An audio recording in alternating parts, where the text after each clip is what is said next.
My name is Konrad Styner. I'm a doctor of medicine. Tonight's story has the title, I Climb the Stairs. Guardian of birth, healer of the sick, comforter of the aged.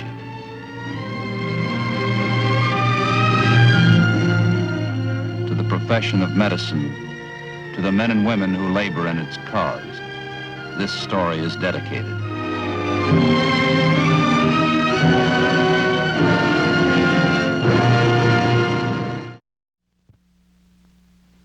Tonight's presentation, the field of cardiology, science of the human heart.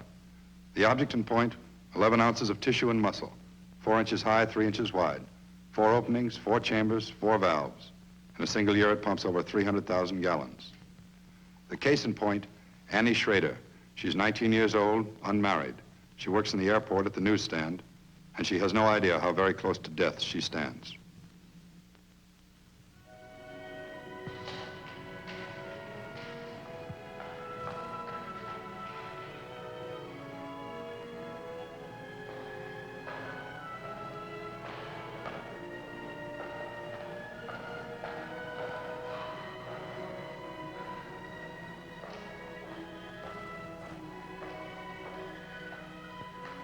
Evening, Mr. Donnelly.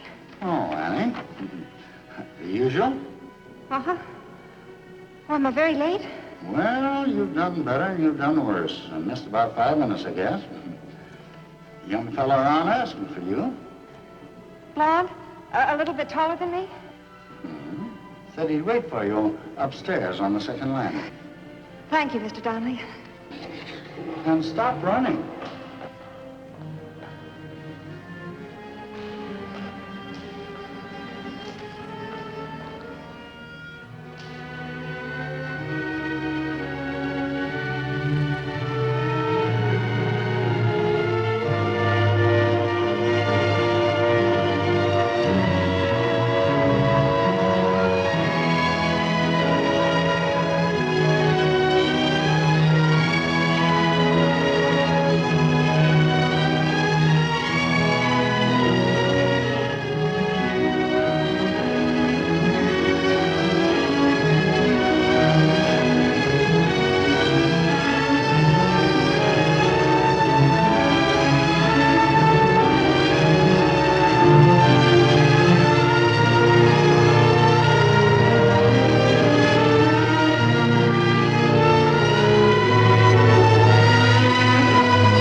Hi.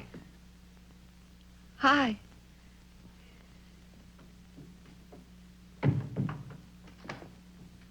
How'd you know where I was? I helped him bring you here. Oh, I was waiting for you up on the second landing. I heard the doorman yell for a doctor, went to see what was happening. There you were on the stairs. I didn't know you were sick, Annie. What happened? I couldn't breathe. Couldn't climb the stairs. I'm sorry, Bert, What for? for being late. First time I went out with you. Getting sick. Not your fault. A lot of people get sick. We can go out together again, can't we? As soon as you're all right. Annie? I don't know. Probably not. Why not? Don't you want to go out with me? Don't you? What'd Mr. Murdoch say? Was he mad when I didn't show up for work? He's not mad. He knows you're sick. Oh, Annie, I didn't know you had visitors. Dr. Styner, this is Bert. He works at United Airlines. Bert, How do you do? I'm sorry to interrupt your visit. That's all right. I got to get going anyway. I'll drop in and see you tomorrow if I can. Nice to meet you, Doctor. See you again, Bert. Goodbye. Goodbye. Bye.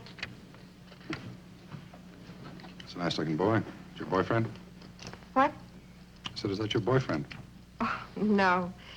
We just both work at the airport. I'm in the newsstand. He's only been there a week. I've been there 2 years. Feel better today? Mm-hmm.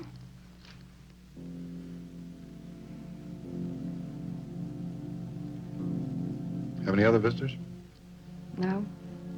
Just Bert.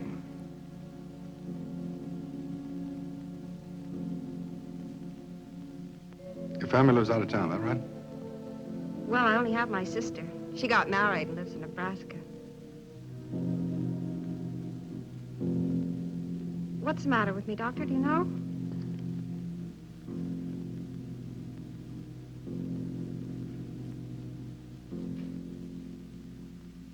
I've got a pretty good idea, Annie. Now breathe through your mouth.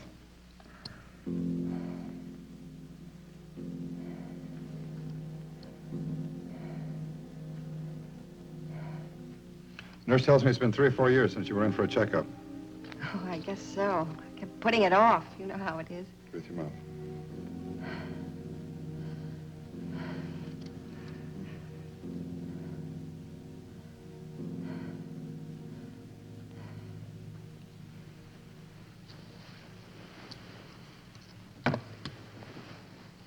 You live alone, Annie? Mm-hmm. I used to have a roommate, but she got married. I like to live by myself. The other night, was that the first time you'd ever collapsed? No, there was one other time. Not so bad, though. About a month ago, I think. What happened? Same thing. It was at the Opera House. I couldn't breathe, couldn't get up the stairs. Missed the whole concert. You were a regular customer at the Opera House? Just the orchestra concerts. Annie, I never suspected it. You're a highbrow. Guess I am. Never thought about it much. Oh, it's so beautiful. What is? The orchestra, music, Mm-hmm. beautiful. Never get tired of listening.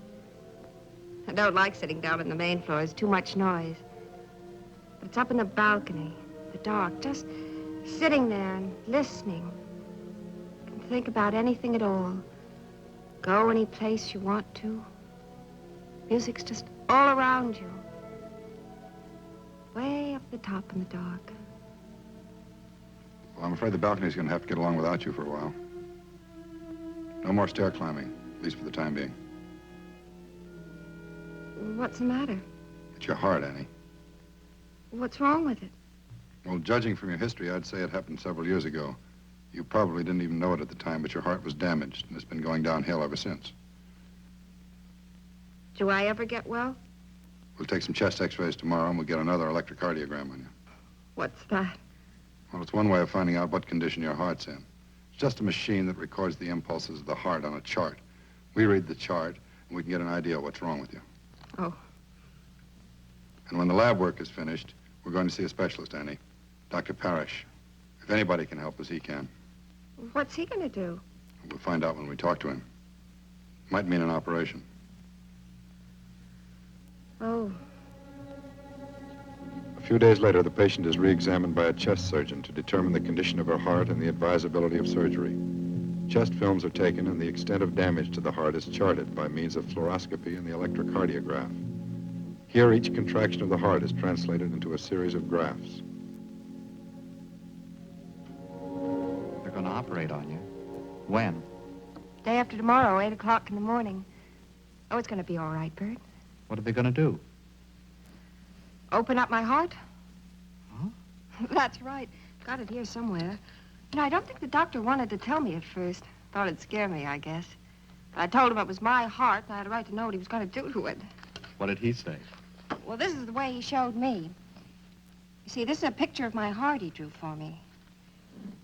Now, the blood comes in through here and all the way down to there. And then it's pumped out this way into the lungs to get more air. And then it comes back in through here, down to there, and pumped out this way, back into the body. What's wrong about that? Well, nothing's wrong with it. It's just the mind doesn't work that way. You see this part here? Mm-hmm. Well, this here's one of the valves in my heart. I had rheumatic fever when I was a kid, and this valve got all damaged, and the scar tissue grew over it to heal it up. So why are they going to operate? Well, because the scar tissue's growing, and it's closing up the valve. Oh. Valve closes up, and the blood can't get through. Keeps bouncing back into here. That's why this part's so big. Keeps stretching. Dilating, that's the word. And everything's out of kilter. So what do they do when they operate? Well, after they open up my heart, the doctor puts his finger right in here, down here to the valve, opens it, and makes it the size it should be. That's all there is to it. When did you say they were going to operate? Oh, day after tomorrow, 8 o'clock in the morning. What are you thinking about, Bert? Nothing. It's gonna be all right. I know it will. Sure.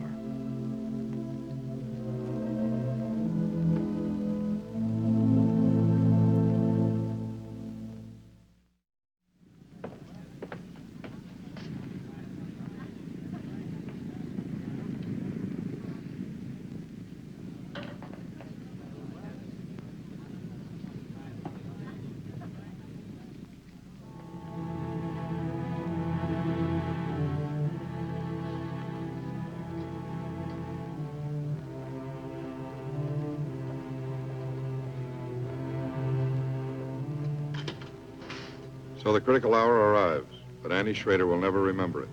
Beneath the mask of anesthesia, she dozes peacefully. Meanwhile, 9 people, most of whom Annie will never know, prepare to do battle for her life. James Bell, M.D., First Assistant Surgeon, Resident Physician, Mercy Hospital.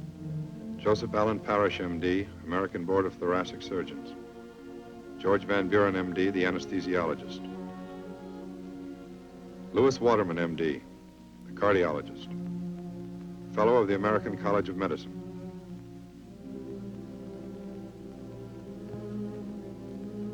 June Stendhal, R.N., First Surgical Nurse. Barbara Wiley, R.N., Second Surgical Nurse. And the circulating nurse, Mary Palachek, R.N.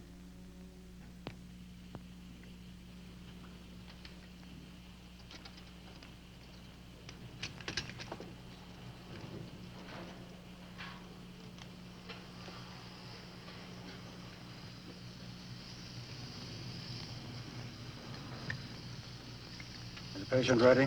Patient's ready. Knife.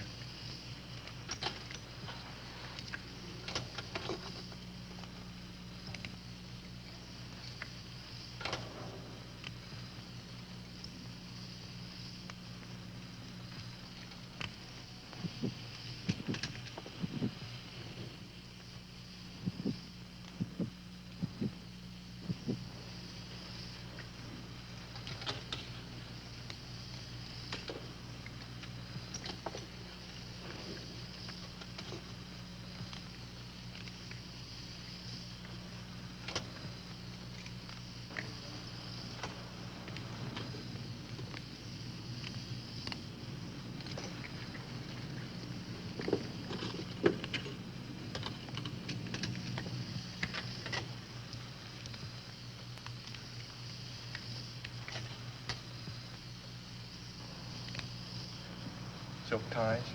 Suture scissors.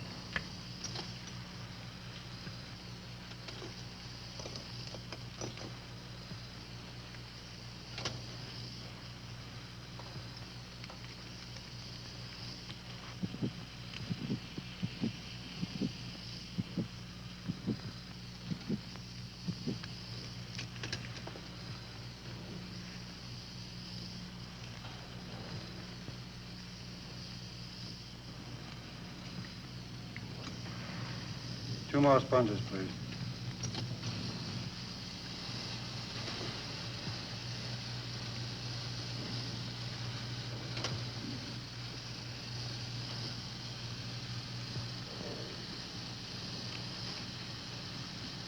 rib retractor.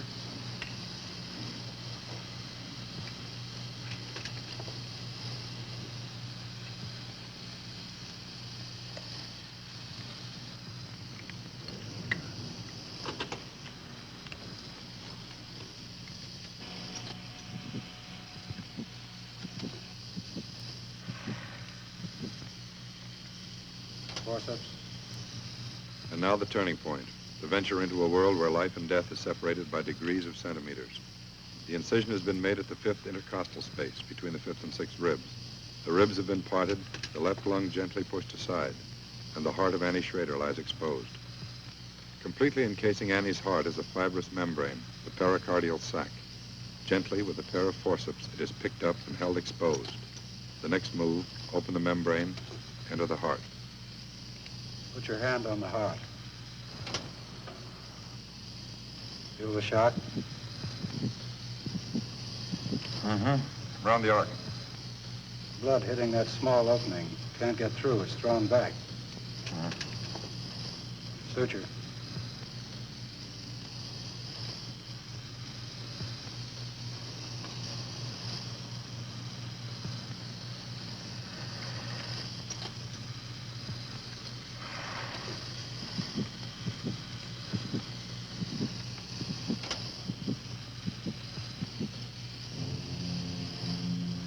The heart is stopped.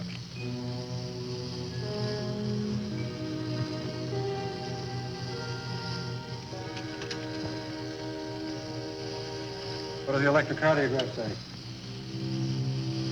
Cardiac standstill. No pulse, no blood pressure.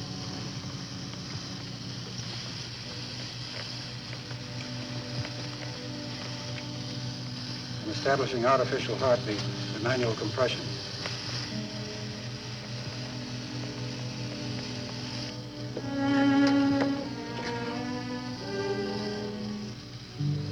Any pressure at all? Nothing.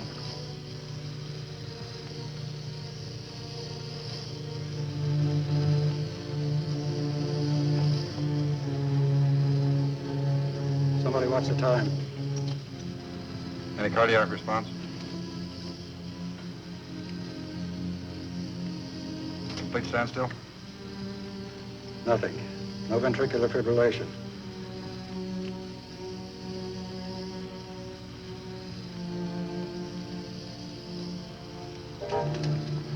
One minute.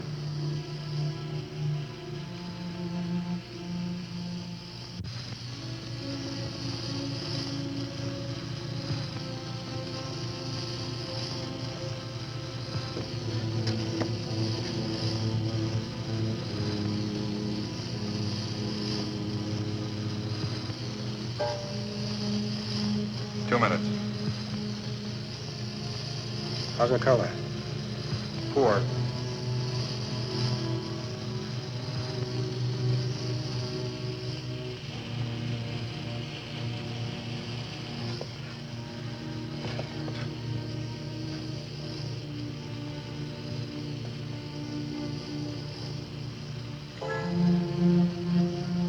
Three minutes.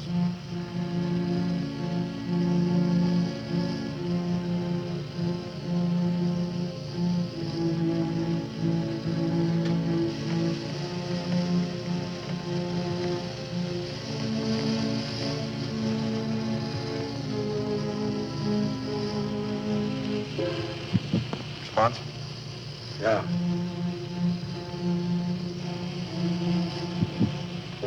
Another. Only occasional.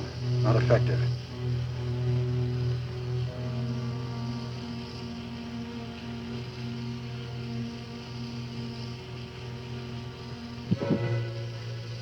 That's it. Good one. Stronger? Another one. Another. Another. Another. Another.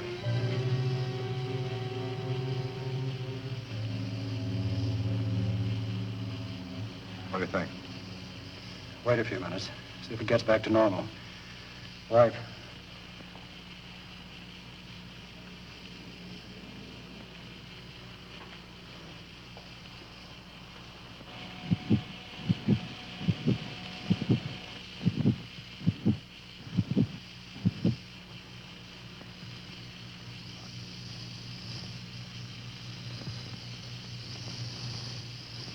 Doctor, all right to go ahead? The color's good. Pulse and blood pressure are good. I'd say go ahead. All right, let's do it. Auricular clamp. Scissors.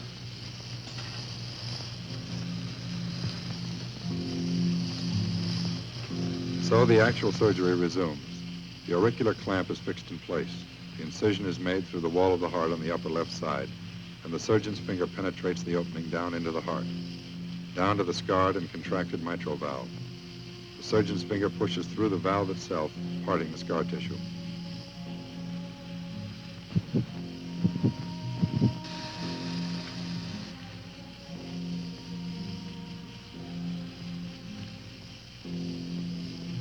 Sponge and needle count, please. Sponge and needle count's correct, Doctor. All right, ready to close.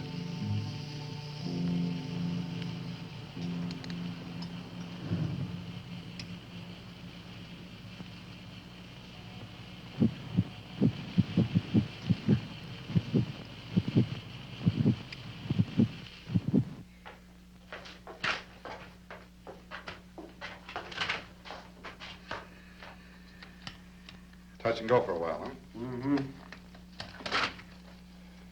What do you think? Good result? Open the valve back to normal. It's completely free.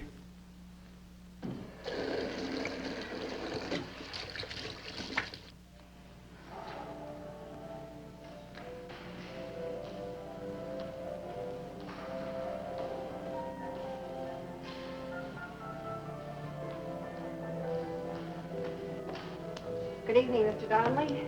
The usual, please. Well, hi, Annie. I haven't seen you lately. Where you been? Oh, just around. Am I very late? Oh, the usual 5 minutes. There you are. Thanks, Mr. Donnelly.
Hi, Bert.